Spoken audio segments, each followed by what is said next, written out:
Hey everybody, it's Rob here. The season is going with Vessel of Hatred and I want to show you here my current build, my current setup and the changes I did to dominate. We're farming World Tier 4, we already did Pit 95 and we can like blast even a lot higher with this Spiritborn. It's an extremely strong build and we did a couple of changes. I'm also going to have an updated planner that I'm going to link below. We are playing the Eagle Quill Volley build here and I think the Spiritborn class is looking fantastic. And most players are interested in what the current Spiritborn meta is. So this is one of the meta builds. I think all the meta builds are basically revolved around Eagle. There's also an evade build that I'll cover soon. But this is like the Quill Volley. This is basically as good as the Lightning Spear Sork was last season. And I did a couple of changes here to the setup that I'm playing because of some last minute changes. For example, they did cap the unyielding hits aspect. You can still stack a lot of armor, but there is a maximum of armor here. You can only get a maximum of 1,500 bonus. So that means depending on your aspect roll, you only want to have like 4 to 5k armor when you are fully buffed. So right now I have 3.5k here. This is with the Torment IV penalty. So I'm very close to the cap, but I don't have a perfect roll yet. And then I also did change my skill bar from Vortex to Counter Attack that a lot of people asked me about.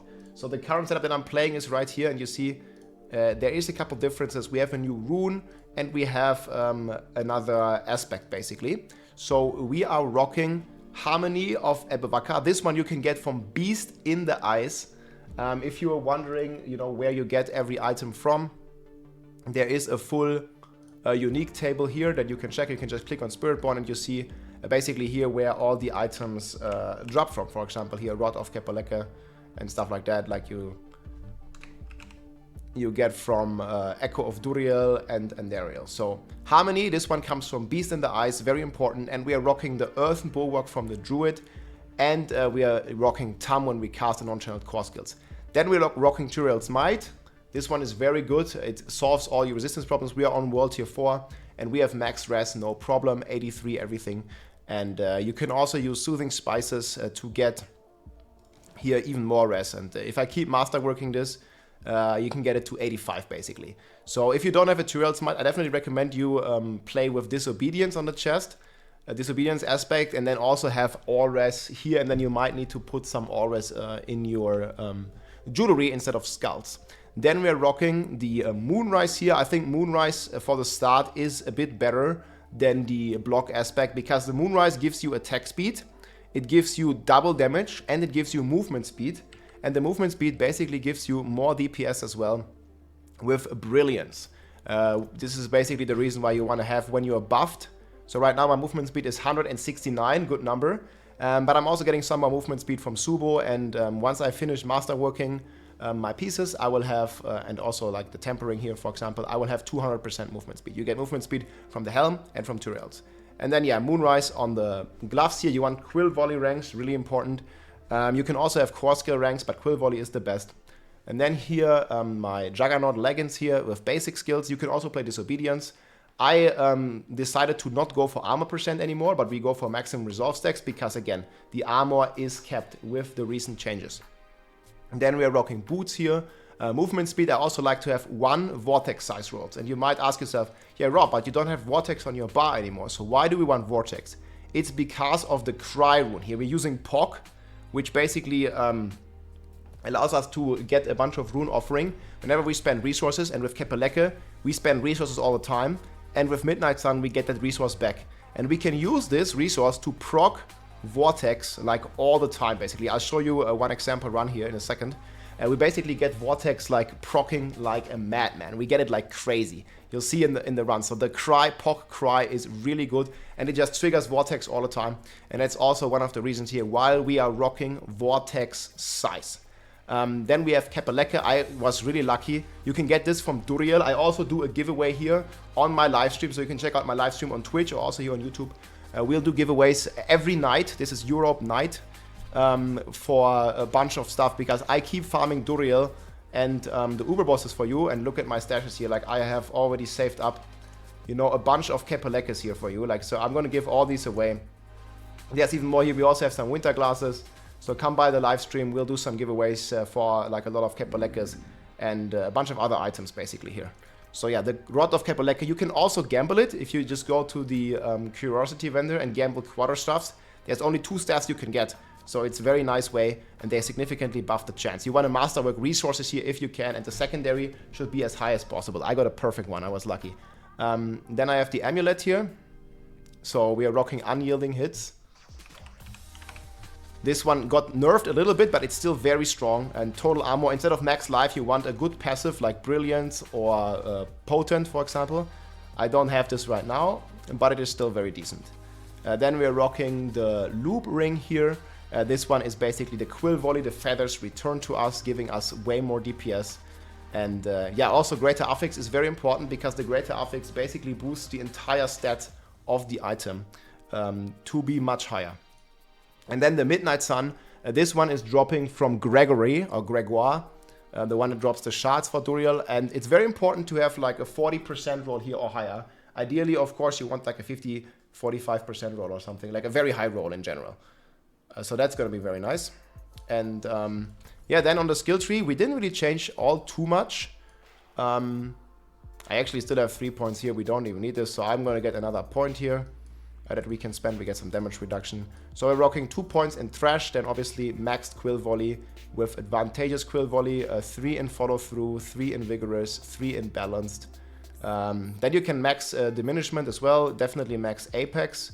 1 point in Ravager, 3 points in Armored Hide because you're using +2 to all skills, Prodigy's Tempo. So you want it to be +5 because you see it gives you 1 resolve stack every 5 seconds. But if it's rank 5, boom, then it gives you 2 resolve stacks. And that's what you basically want to have. And with Prodigies, we're getting that. Then we're rocking 3 in Perseverance. We have a bunch of resolve stacks. So basically that's why we use resolve stack tempers instead of armor now, because they give us damage reduction and they also give us multiplicative damage with our Colossal Glyph. And then we are rocking Auspicious here. Like at the beginning I need some more barrier, so that's gonna help us a lot. This point should actually go here. You can get more. If you're lacking toughness or barrier, you can just run more points here. Then we rock Counterattack, and Counterattack actually gives you a bunch of dodge chance, and since we have Vortex from the rune now, we don't really need Counterattack passive from this ring. Like you see, gain the Counter Effect passive. We have it all the time, and we also use the active to gain 100% dodge chance against most enemies. Dodge all direct attacks for 3 seconds. It's pretty cool. Then Scourge here, this is basically all our healing, and it also gives us a 1.5 multiplier. Then we're rocking 3 points in Dominant, 3 points in Brilliance, 3 points in Potent, 3 points in Furnace. Like this is probably the best one you can get on the amulet, because with our helm, our Quill Volley also becomes a Jaguar skill. So it's going to be very, very strong. 3 points in Resolution, Spiritual, and Supremacy. And then just 1 point in Hunter, because it will auto reset on kill. And then Prodigy. So Paragon point, I'm just level Paragon 224 right now. So I don't have everything maxed yet. I have Spirit in the starter board. Then we have here Sapping with Revenge. This one multiplies the max resource, which gives us, well, big damage multiplier with Rod of Kepaleke. And then we have Convergence with Talon here. Very good multiplier as well for our Eagle skills. And Kenny, this one gives us the non-physical damage that we also need to max Convergence. So that's a very good combination. With Vicious Shield, this is also why we have the Barrier rune. We get a bunch of barrier. We have some barrier generation as well, which basically buffs the barrier generation, and we basically have 100% of our life in barrier. What you want to make sure is, because Kepaleke doesn't give you max life, that you have at least 1 or 2 items where you have maximum life. Right now I have a bit too much life even. I would definitely like to not have life on my amulet and just have a passive.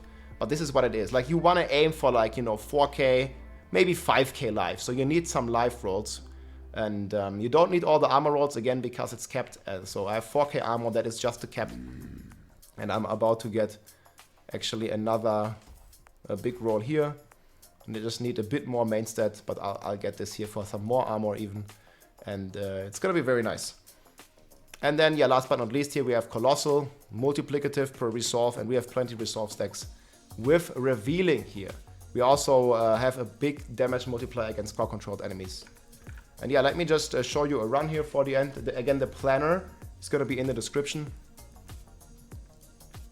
I don't know if Mekuna, our Sorg friend, is here. I mean, I can do it solo, doesn't matter. Let's go, I'm recording a video, Mekuna, just showing the setup. So let's blast. I'll show you a run here. Yeah, let's go. Obviously, you can do the solo, but it is a bit more efficient to farm this in group. So you just, what do you say? I can't hear you. You said obviously I can do. Yeah, just join. So you see here, like we basically use Quill Volley and teleport around all the time. Basically all these skills here you can spam. Also your counter attack, you want to spam it.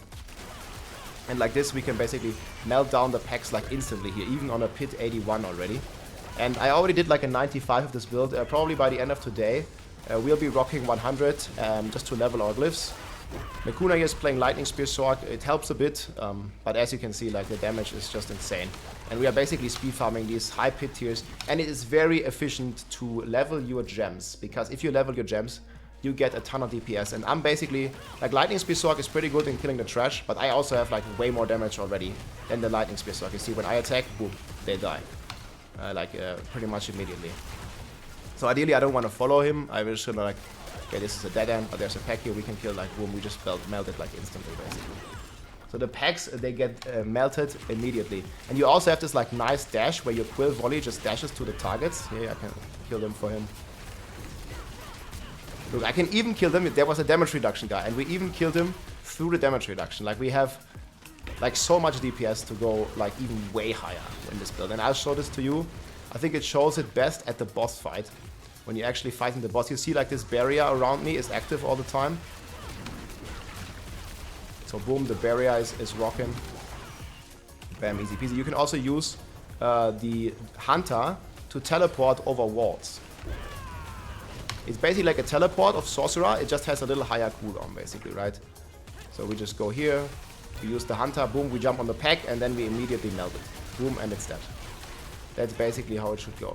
And the good thing is, if you're playing in the party, your Revenger and your Hunter, they also reset from your teammate kills. So it makes it even better to have, just like don't play all alone. But like again, this build can also be played completely alone. And we are rocking the Subo Mercenary with the Rahir Mercenary. Subo basically allows you to have map hack on the entire tier of the map. Like you'll see where all the monsters are. You'll see like once the boss is staggered, and I have my Jaguar, you see how fast he dies now. Like, flip. This is basically like a double health 80 boss. And we completely melted. And the cool thing is, here you can level your glyphs. See, like my glyphs are level 80 now, that's why we're running 81s. So see, we just leveled the glyphs, boom. We got another 3 glyph levels. I'm going to show you the setup here real quick. So this is Subo. Obviously in a party is not active, but Wire Trap and Ready at Hand. This one gives you movement speed. And movement speed is very good for this build because we want 200%. For the maximum multiplier on Brilliance. And you can also have Brilliance on the Amulet. It's going to be very strong. And then we're rocking Cover Fire here with 25% multiplicative crit damage. And we always crit thanks to our Kapeleke. So that's very strong. And then on Reinforcement here, we use Bastion. This one gives amazing damage reduction. It's especially good if you're trying to kill the T4 bosses or T3 bosses. And we are rocking the Hunter, because then we can control when it's happening, right? Like when we use the Hunter, we always know Rahir is going to use his shield. So we can just Quill Volley all we want, and then once we use the Hunter, we know that Rahir is going to shield us if the cooldown is ready. So it's a very strong build, very strong setup, and yeah, also very nice ways here to get some of the Ubers. Like this is basically like same ring as mine. So very nice. You can follow the planner here. I'm going to link everything here in the description. I hope you enjoyed, my friends. Enjoy the season. SPIRITBORN is amazing, very strong, and I'll see you soon. GG. Evade build coming also soon. Let's go. If you liked this video, make sure to subscribe, leave a like or a comment. I'm also live on Twitch almost every day, so come and say hi.